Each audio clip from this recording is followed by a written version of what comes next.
Okay, good. Sorry about that. As these things go, I guess. I think maybe that was my fault, but I'm not sure. In the future, that's unless we change to WebEx, we're going to have to deal with this cutoff at 40 minutes. Let's have the same people.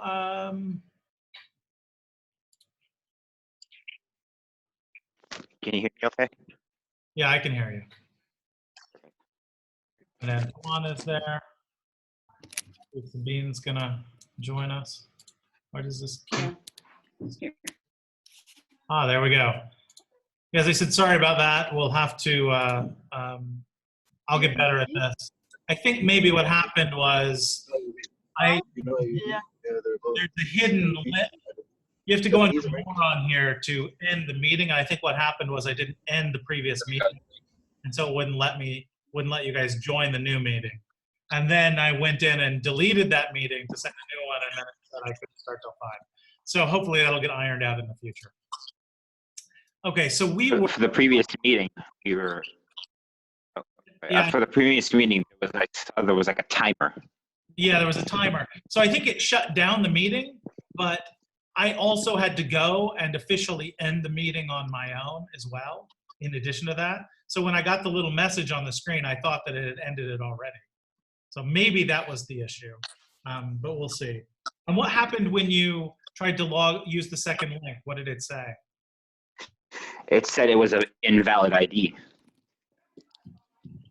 Yeah, that's strange. Maybe, I don't know. We'll see. Okay, so we were talking about Titios here, who seems to be very similar to Prometheus. If you recall the story of Prometheus, he brought fire to mankind. He wasn't supposed to, and so he was punished by the gods. Now his punishment is these, he's tied against a rock, and then vultures come and peck at his liver, and every day his liver grows back, and they come and peck it again for eternity, right? Although otherwise, Prometheus is known as a great hero, right? I mean, it's the same for all of these, pretty much, except for Tantalos. Anyone know what the story of Tantalos is? You know the word tantalizing? Yes. Yeah. That comes from Tantalos. Yes? Yeah. What does that He's- mean? He's sitting in a pond with an apple tree above his head, but he can't either eat or drink forever. Yes. So fruit. It says pear trees and pomegranate trees and apple trees and shining fruit and figs that are sweet and olives that are ripe, all hanging above his head, right? Just out of his grasp. It's actually lowered, and so that when he tries to bite it, it rises up, right? Also, below his chin, he's in water up to his chin, but when he attempts to drink it, the water level lowers, right? So the idea, if something is tantalizing, it's something that when you want it, but when you try to get it, it gets taken away from you, right? And that's a special sense of Tantalus. Now, why was Tantalus? I believe Tantalus is punished because he fed to the gods some of their children. This is his story. Yeah. This is another one of these wonderful taboos that the Greeks love so much. Is eating your own family members. Sisyphus, you've all heard of Sisyphus? Yeah. Rolling the rock. Boulder, and then it falls down every time. Yes. And Hercules, how does Hercules fit into this? Or Heracles here? Same character. 12 He's very similar to Odysseus. Sorry. How so? Why? They're both skilled at the bow. Okay. Yeah. But, and he's kind of the summary figure of the chapter, really, Heracles. He's the greatest of the Greek heroes. What is Heracles famous for? Everything. 12 labors. Yeah, 12 labors. 12 labor, Uh, right? I wouldn't really know much about Hercules except for the Disney movie, but I'm gonna stay away from that. Yeah. So Antoine, you said the 12 labors. What are the 12 labors? I forgot the Hello. but Can you think of even one? Sorry. there's the Nubian lion. There's a lion he has to slay. The three-headed dragon. There's a three-headed dragon. These are the ones you hear about. You forget a lot of them because there are things like cleaning the stalls of these Of mythical horses. The carnivorous horses. Yeah, he used the river and Yeah. This is an odd story, right? Well, why does he have to do Dragon this? or- It's a punishment, right? Huh? There are various stories as to why he's punished, but he's punished, and his punishment is he has to do these 12 labors. And what is so heroic about him is that he, Hassan wants to tell us, yeah? Well, actually, I was just gonna mention that dragon one that you guys said. Was it a dragon or was it like the Hydra, where if you take off one Yeah. head, two more will pop out? Yeah, a dragon is really a figure invented in the medieval times. So yes, it's a hydra, some kind of many-headed animal, I suppose. But the labors are labors. I mean, that's funny, right? That he's famous as a great hero for accomplishing labors, including, say, cleaning the stalls of mythical horses by diverting a river. Not something you would think of as a heroic deed. It's not like going off and slaying dragons. This is why when the story of Hercules is retold in modern times, usually half of the labors are left out because they don't make a lot of sense to us.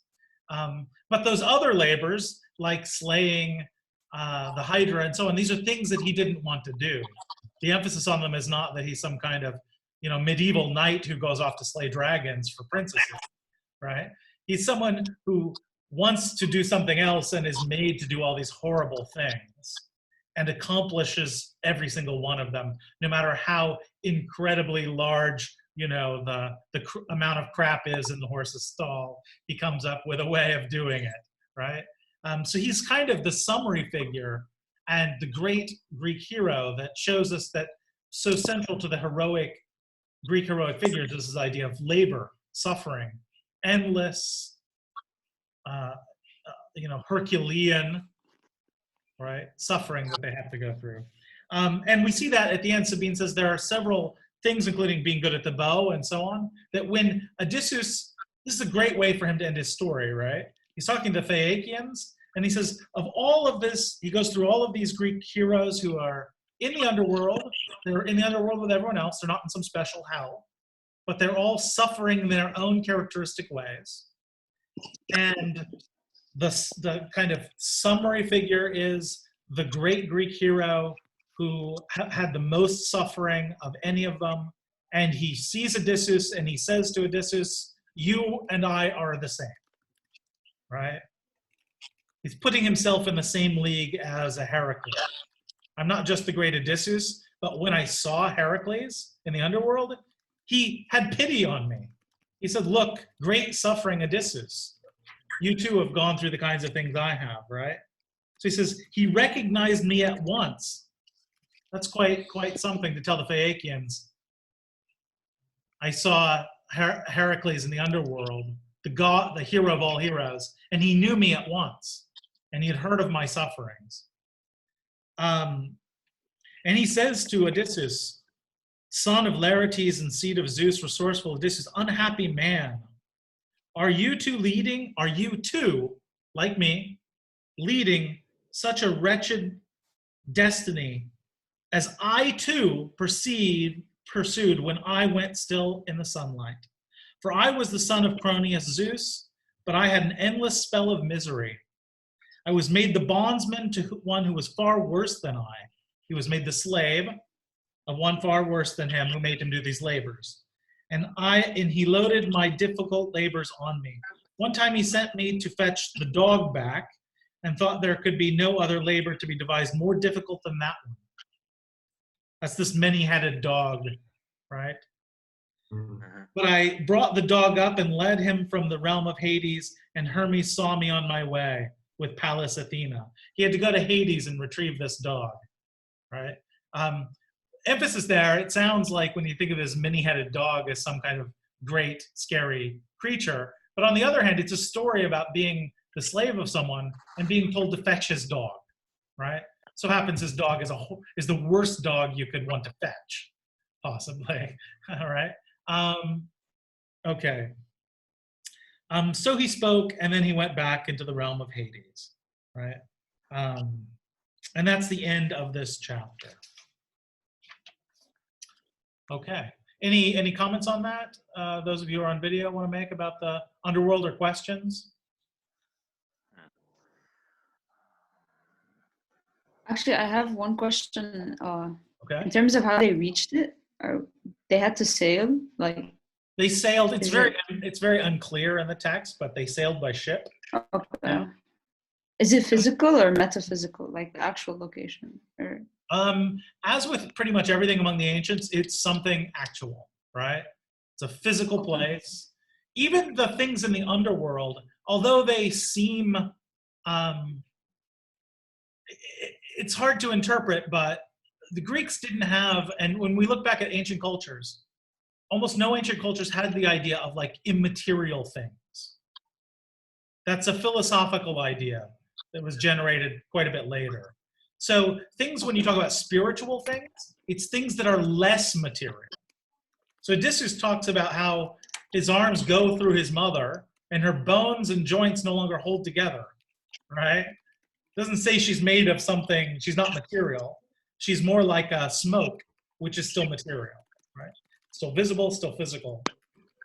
This is Also, I think that I think that one of the reasons that maybe while Odysseus is retelling the story to the Phaeacians, when he mentions by the ending of it Hercules or Heracles, yeah. maybe the fact that Heracles is saying to Odysseus that, you know, they're both one and the same. Maybe he's just trying to like impress like the king who is more into like these like warrior figures like Hercules, and shows that, oh wow, if Heracles is as like, you know, the same as Odysseus, then this is a man I need to respect even more. My feeling about that would, if he were talking to, well, first of all, I don't know that Heracles is known as so much as a great warrior. Secondly, these are the counter arguments I would give to that. Secondly, the Phaeacians and the Phaeacian king are not good, as we've learned, at battle. They're not warlike. They're better at dancing and having baths and things like this, right? Thirdly, the overwhelming emphasis is on the shared suffering of the two, not on their heroic battle deeds in battle. Notably absent is Heracles is not famous for being a trickster or a liar. So that's not mentioned whatsoever, right? Simply they're shared. And it's interesting in those lines, if you were analyzing those lines for an essay, you would note that 3 times in the space of one line, he says, like you too, are you two suffering destinies like I too suffered, right? There's a great emphasis on the shared sense of suffering. And of course, Odysseus is known as long suffering, great suffering Odysseus. In addition, so that's what I would say about that. It's an idea. Certainly, the second half is more geared towards what the king would be interested in, because he asks for it. He wants to hear about the warriors and the men. And I think there's actually a little bit of greater cleverness in there that we didn't notice, that he makes the king kind of beg to tell him about it. Say, well, that doesn't look good towards the king, but it kind of it greater emphasizes his deference towards the queen. He gladly tells these stories she's happy about, and then he's like, but I'm not, although you would know that Odysseus would want to speak about the warriors more than anything else, he kind of puts down his own desire, right? Says, no, I'm I've done what, the thing that I needed to do, and now I want to go home. And he makes the king ask, right? So the next book we actually don't read. This is book 7. But quite a bit happens in this. Did you want to say something, Sabine? No? Okay. So book 7, it says that you read lines 1 through 126. You don't have to read that if you don't want to. It's the remainder of his stories. I'll take you very quickly through them so you get a taste of what's there. So after they leave the underworld, he tells the Phaeacians about how he returns to Circe's island. There he buries Elpenor, as was his duty, right? He had promised. Then they leave Circe's island and they pass by the Sirens, who I'm sure you've all heard of, right? That's how we name the things at you when there are tornadoes. You have sirens, but in the Greek myths, the Sirens are beautiful women who sing songs that attract men, and they cannot withstand if they hear it. During this, there's the story that he has all of his men put plugs in their ears so that they can't hear the sirens and don't get off track.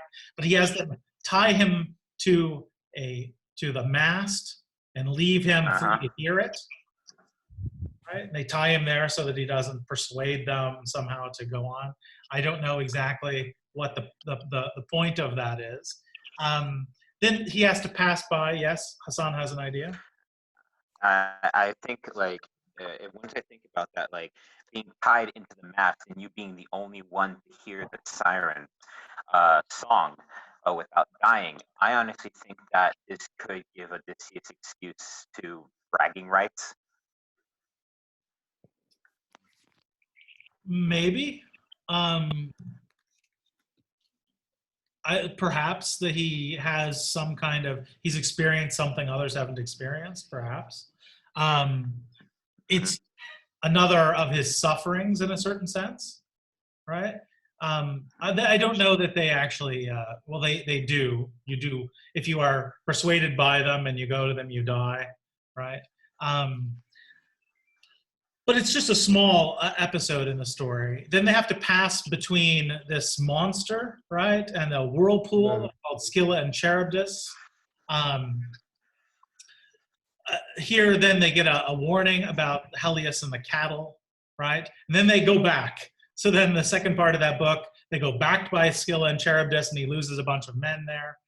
Back by the Sirens again. And then they eventually land on Thrinacia. Thrinacia is that island of the sun god Helios, right? And I've told you the story of how they eat the cattle. The men get stuck there. The winds will not blow in the right direction for them to leave the coast. And so they're stuck for a long period of time and begin to starve. Odysseus goes off away from his men and sleeps and wakes up to the smell of roasting cows, right? Knows that he is doomed, as was predicted. Then the winds do change and they all sail away, and then the storms destroy the ships and they're lost at sea. And then eventually Odysseus clings to the mast and he lands on the island of Calypso, right? And that's where his stories end, right back at the beginning, right? So that's what happens in book 7. Book 8, now we get to book 8. Now they're back preparing to leave, right? Nothing particularly interesting here. At the beginning, there's a long series of, he says goodbye. He says a long speech to the Queen Arete and thanks her. There's a lot of emphasis on them packing into the ships all of the gifts that he's gotten from these 3 waves of gifts. Remember, he got gifts after he praised them for their dancing. Then he got gifts after telling the stories to the queen. And then here he gets another series of gifts after finishing his stories. Yes, Hassan? Do you know if what page this was on? Because you kept saying book 8, and I'm guessing I'm assuming that means like chapters. But I'm like, hold on. If you're saying book 8, that means. Oh, sorry. Book 13. Sorry. 13. You see my glancing down mistake there. So 13. This is about page 200, right? Interesting, they give him this large chest to put all of his things in, and they have him close it, right? And he ties a rope with a special kind of knot to close it, and then they carry it into the ship. They put down a thing for him to sleep on the deck, and they sail him to Ithaca. This is page 201. Now, when he lands, he's what? He doesn't know that it's Ithaca and asleep. He's He's asleep. asleep, right? They actually carry him off the ship asleep. There's a picture of that. You all can still see I'm sharing my desktop. Yeah. Yeah, there's a little picture here of them carrying him. I think that's a lot less treasure depicted here than he supposedly has, right? So we're told that he's got tons of gold, like bars of gold, more than he could have taken from Troy, possibly. They carry him onto the beach. He doesn't know it. What do you think the important? Why is this? What could be behind the idea of him being asleep? Other than just Possibly. humor for the Greeks. Yeah. What would be funny about that?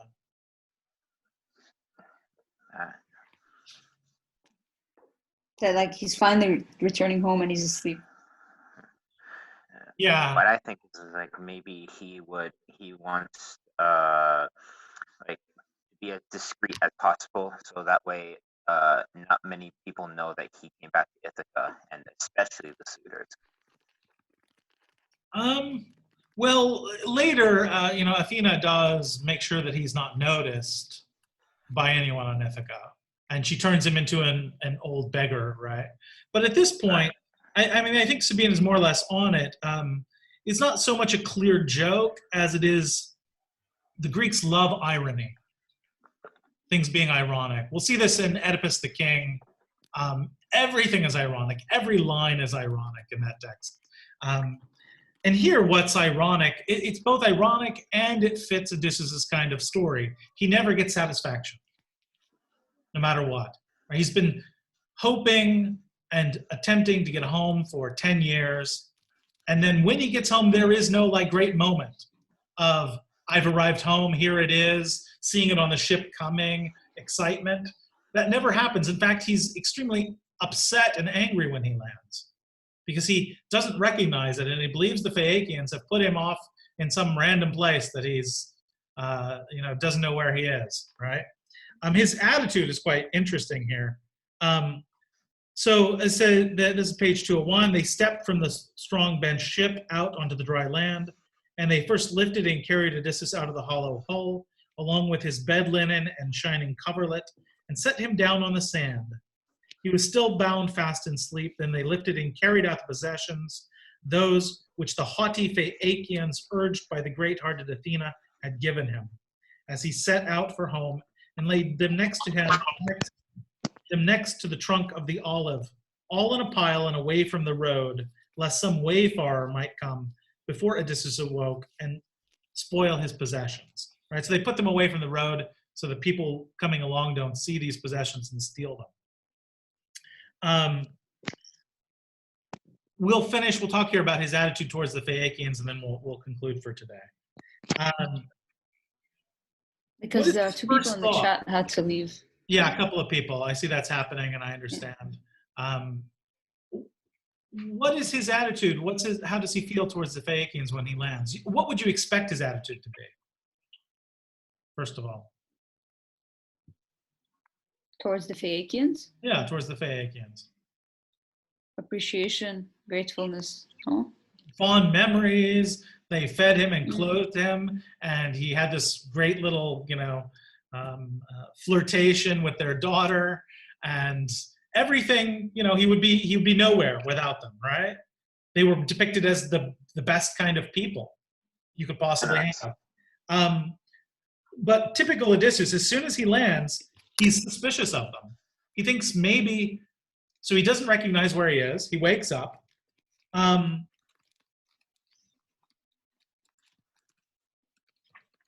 Here he is. Just a second. He Ah, says so- that Yeah, this is page 203. What do you want to say, Hassan? I was going to say like around on page 201 on line 128. I think he was saying like Father Zeus, no longer among the gods immortal shall be honored when there are mortals who do me no honor, the Phaeacians, and yet these are of my own blood. I don't know if this is like Odysseus talking, but I think Odysseus just said that the Phaeacians are not honorable. This is Poseidon. Oh, Poseidon. Okay. Yeah, this is Poseidon. Where Odysseus speaks, this is on page 203, right? So he wakes up and he says, and this is another irony, right? He says, ah, me, what are these people to whose land I have come this time? Same thing he said when he landed on the Phaeacian island. Same thing he said when he landed on the island of Polyphemus and the Cyclopes. Are they savage and violent and without justice, or hospitable to strangers and with a minds that are godly? The irony here is he doesn't know the land, but it's his own land. He's asking, what are these people like? And yet the answer is they're savage, right? Because they're the suitors that he's going to meet. So he is in his own homeland, but it's not where men's minds are godly, although it is his own. But now a little bit below that, he doesn't know where he is. Where shall I take all these goods? His first worry when he lands is, I don't know where I am. What am I going to do with all these treasures, right? How am I going to hide them possibly? I wish I had stayed among the Phaeacians, just where I was, and I would have visited some other powerful king, who then would have been my friend and seen my journey. Now I do not know where to put all this, and I cannot leave it here, for fear it may become the spoil of others. Shame on the leaders of the Phaeacians and their men of counsel, for they were not altogether thoughtful, nor were they righteous, when they took me away here to another land. But they told me they would bring me to sunny Ithaca, and they did not do it. May Zeus of the suppliants punish them, for he oversees other men besides, and punishes anyone who transgresses. But come, let me count my goods and find out whether or not they have gone taking some of it with them in the hollow vessel. So his biggest concern is that he's stranded and he's got way too much plunder to carry around with him. It's going to be stolen. And then he's worried that maybe they stole some of it back that they gave to him. So he sits down to count it all out, right? That's not what you would expect, right? Punish them, punish those Phaeacians. He suspects they're stealers. Why would they give him gifts and then steal them back? But that's what he expects of them, right? Because perhaps that's what he would do. One who is not trustworthy always suspects others of being untrustworthy. I kind of find it like another bit of like irony. It's like he is talking about these Phaeacians. At this point, he was talking about how the Phaeacians were so what was it? So thoughtful. Like, kind, yeah, thoughtful, kind. But because he thinks he's not in Ithaca, he just like pulls a whole 180 and just like they're selfish. They are they don't stand by me. They only stand by others. And I just feel like once he figures out I think once he figures out that he's in Ithaca, he's just gonna pull up. Oh, I might have said something wrong. Now, what it shows, I think it shows that his entire way he treats them is manipulative.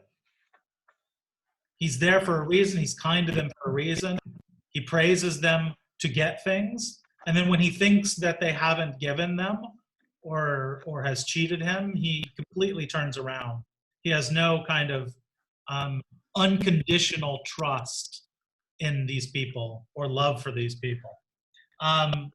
His way or the highway. Essentially. I mean, his number one concern is that he gets what he is after. Now, somewhat ironically here, they've already been punished, as we find out, right?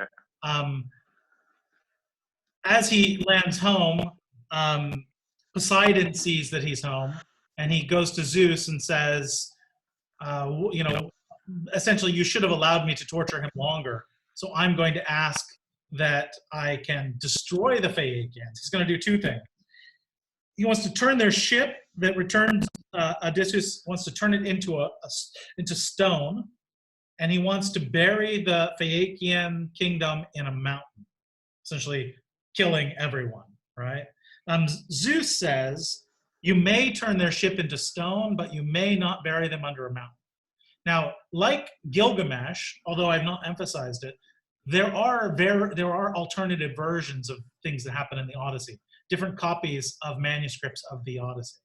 And there are some that exist in which Poseidon does destroy the Phaeacians, and they are buried in a mountain, which gives you another, think of that. That's a little bit harsh. All those people that, Nausicaa and all the others, they all die as a result. But in this one, not. But he is allowed to turn their ship into stone. That has probably a naturalistic explanation, right? What would a ship off your coast turned into stone look like? You've probably seen these off the coast of Lebanon. Sometimes you see rocks jutting up out of the water at a distance. Probably by the islands that are known to the Greeks of being related to the supposed mythical Phaeacians, there are rocks that jut up out of the water, and then it would be very natural to connect that with the punishment of Poseidon, that ship was turned into stone off its coast, right? Okay, so I kind of got cut off. So all I heard that you were saying that Poseidon wanted to do two things: turn the ship that sent Odysseus home into stone, and what was the second thing? Bury their kingdom in a mountain. Oh, okay. And in some versions, he buries their kingdom in a mountain, so they all die. But in this version, it's a bit uneven. Okay, so that's where we'll end. I just wanted to show you. I am recording these meetings somewhat, so there's a page, online classes. You can see on the web page if you can see where I am. Yes, Sabine has a question. Yeah, we wanted to discuss maybe turning the midterm into an essay or a paper, like a 4-page deal instead of an exam. I think I'm pretty happy with the idea of keeping it at 2 essay questions. But because I have like a couple of exams next week, like a paper would allow me to put a lot more effort, and it's the same for the rest of the class. That's you recall, you all know my idea for how we all do the midterm. 2 essay questions. The idea is I'll send you 2 email questions, and you'll have a couple of hours. Yeah, have a couple of hours to return it to me. I really am not persuaded by the paper idea. I'm sorry. First of all, it would take more of your time. Also, so it would take more of your time. I would have to expect more from you. Yeah. Because with an essay question, I know you're just doing it in a time period. And secondly, it would make it much more likely, I'm afraid, for issues relating to plagiarism and other things to creep up, which I definitely don't want to have to deal with. And I know some of you say I never would, but there will always be the temptation. Yeah, we can submit it on Turnitin, just like Yes. Elise said. That still does not help. I've had papers that were plagiarized that got almost 0% on Turnitin. I don't usually use Turnitin. As again, this will be easier for you, but you will have to be slightly better prepared. But I think it's a happy medium. You get a couple of hours to do it, not 1 hour like it would be in the class. You can look at your books, but it doesn't allow also, as we all know, there are people advertising on campus and other things at various times to write papers for people. And that's a real danger for those of you who are good students and want to do your work, right? Because really, you're graded relative to your peers. If someone has enough time to pay someone else to do their paper, I'm sure there are no paid services out there that will return you a paper in 2 hours. So that also avoids that. And those I can't catch. And that's terrible for the students who are really good students, right? Because suddenly there's a paper that's so much better than yours, and you're graded relative to your peers, so you're going to be hurt by that. So you should all, when you see people using those or people advertising those kinds of services, you should be as informative to your professors about their use and their presence, right? I'm sure some of you heard there was even one of these that gave some kind of meeting on campus. We're all aware of this. Had a meeting on campus talking about whether or not it's ethical to have someone else write your papers. And I imagine since they're a business, they were arguing it was ethical. No one be tricked by that. The university certainly doesn't hold that to be ethical. But like with these types of people, if they can do it in 2 days, they can do it in 2 hours. Well, I'm sure the price would be mighty high. Let's make them pay a lot if they're going to do That's it. true. The laziness is getting the better of them, basically. Like I remember somebody told me like last semester, "Hey, I'll pay you like this many lira per page if you do this for me." And in a nice, friendly way, I basically told them to get the hell out of here. Yeah. Ellie says, well, of course, someone could help you during the exam online. Yeah, I can't do everything. I can't stand over you. There's always going to be ways. It's my job to kind of think of what the best way to be would be. We're going to try this. We'll see. And this is also, it's practice for the final. If we're able to convene as physical beings and have a final, then it's going to be 2 essay questions that you have to write in a limited amount of time, and I think you'll want some practice on that. So that too is weighing for me. Okay, so yeah, Ellie says, take my time and think about it. I'll think about it, but I don't think I'll probably change my mind, just to let you know. So I'll see you all Friday. We'll try to take less time to do this. Friday at 4, okay? Okay. Thank you all very, very much. Thank you. See you next Have time. a great evening. Yeah, you too. Okay.